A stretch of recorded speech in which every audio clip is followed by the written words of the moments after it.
Hello everyone, welcome back to my YouTube channel. आज मैं एक न्यू टॉपिक के साथ में आई हूँ।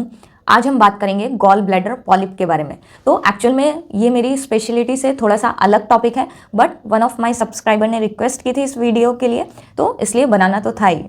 सो आई होप आपको ये वीडियो पसंद आएगा। तो आज हम इस वीडियो में देखेंगे कि गॉल ब्लैडर पॉलिप क्या है, किस वजह से ये मेनली डेवलप होते हैं, कितने टाइप्स के ये गॉल ब्लैडर रहते हैं और इसका आयुर्वेदिक ट्रीटमेंट हो सकता है या फिर नहीं।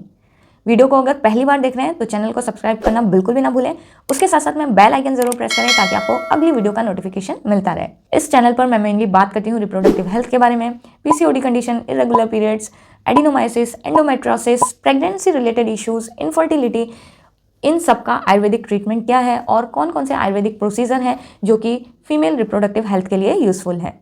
अगर आप मुझसे ऑनलाइन कंसल्ट करना चाहते हैं तो आप इस दिए हुए नंबर पर कांटेक्ट कर सकते हैं।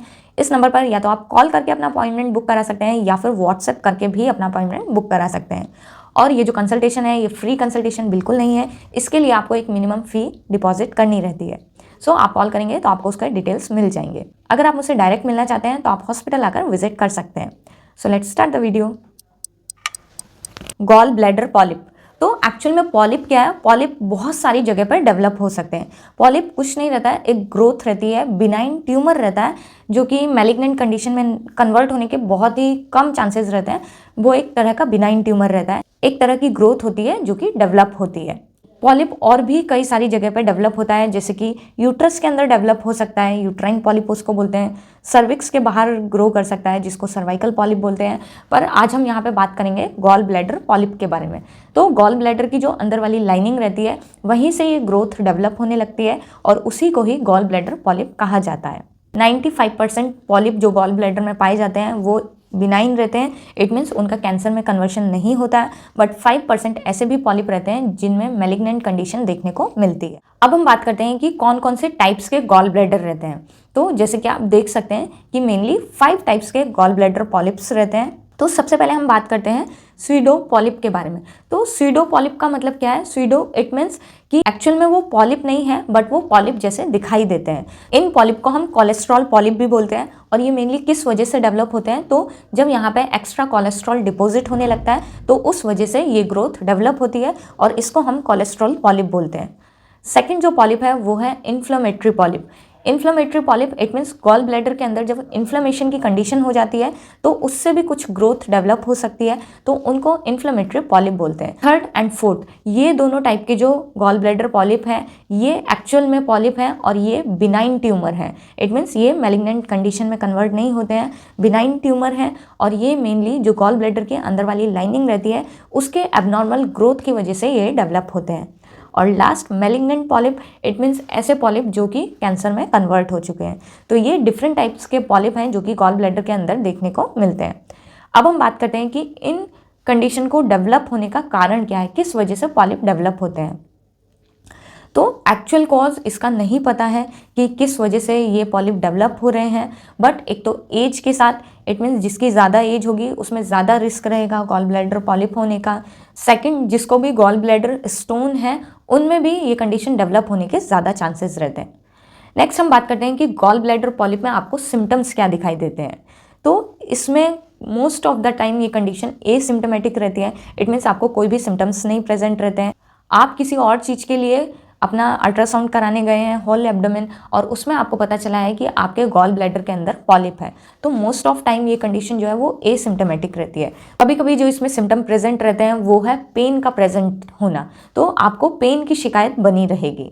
नेक्स्ट हम बात करते हैं इसके डायग्नोसिस की। तो जैसे कि मैंने अभी बताया कि इसका जो पता है वो अल्ट्रासाउंड करा के पता चलता है। अल्ट्रासाउंड आप अपना कराइए तो उसमें पता चल जाएगा कि आपको गॉल ब्लैडर पॉलिप है या फिर नहीं है। इसके एलोपैथी ट्रीटमेंट की अगर हम बात करें तो उसमें सिर्फ एक ही ट्रीटमेंट है और वो है गॉल ब्लैडर को निकाल देना। गॉल ब्लैडर को निकालना है या फिर नहीं निकालना है ये बहुत सारी चीज़ों पर डिपेंड करता है। तो जैसे कि जो गॉल ब्लैडर पॉलिप है उसका साइज़ कितना है, सेकंड वो सिंगल है या फिर मल्टीपल है।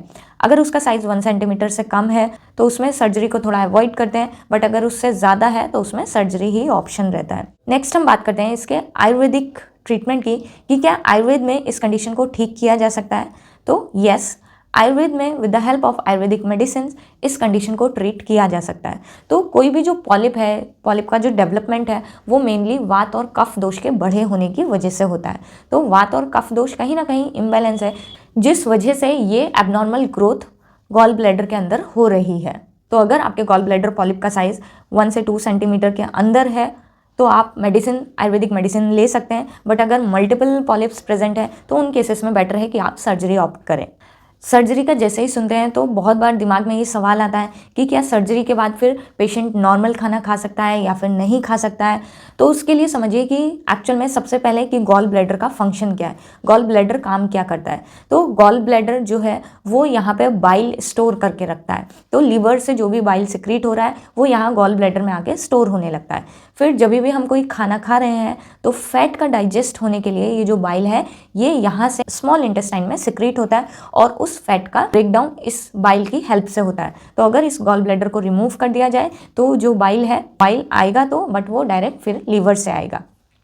तो उसके बाद आपको थोड़े डाइट में चेंजेस करने के लिए बोला जाता है, थोड़ा बाहर का नहीं खाने के लिए बोला जाता है। तो इस तरह के थोड़े से डाइट में आपको चेंजेस करने पड़ते हैं। बट अगर आपका पॉलिप बहुत ज़्यादा बड़ा नहीं है, जैसे कि मैंने बताया कि 2 सेंटीमीटर के अंदर है, तो उसमें आप आयुर्वेदिक ट्रीटमेंट ले सकते हैं, आयुर्वेदिक मेडिसिन ले सकते हैं। आयुर्वेदिक ट्रीटमेंट से गॉल ब्लैडर पॉलिप की कंडीशन पूरी तरह से रिजॉल्व होती है। किसी भी ऑर्गन को अपने शरीर से हटा देने से बेटर है कि अगर वो कंडीशन मेडिसिन से ठीक हो सकती है तो हमको पहले वो चूज़ करना चाहिए, क्योंकि एट लास्ट सर्जरी तो ऑप्शन है ही, आप सर्जरी बाद में भी करा सकते हैं। तो इन माय ओपिनियन सबसे पहले आप आयुर्वेदिक ट्रीटमेंट लें, क्योंकि with the help of Ayurvedic treatment ये कंडीशंस कंप्लीटली रिजॉल्व होती हैं। सो आई होप आपको ये वीडियो काफ़ी यूजफुल लगा होगा। तो गॉल ब्लैडर में स्टोन हो गई है या फिर गॉल ब्लैडर में पॉलिप है तो उसके लिए आप आयुर्वेदिक ट्रीटमेंट ज़रूर चूज़ करें, क्योंकि आयुर्वेद में गॉल ब्लैडर स्टोन भी डिजॉल्व होती हैं और गॉल ब्लैडर पॉलिप्स भी डिजॉल्व होते हैं। मिलते हैं नेक्स्ट वीडियो में, तब तक के लिए बाय बाय, टेक केयर, अपनी हेल्थ का ध्यान रखें और अपने आसपास वालों की। अगर आपको कोई भी डाउट है तो आप कमेंट बॉक्स में लिखकर पूछ सकते हैं।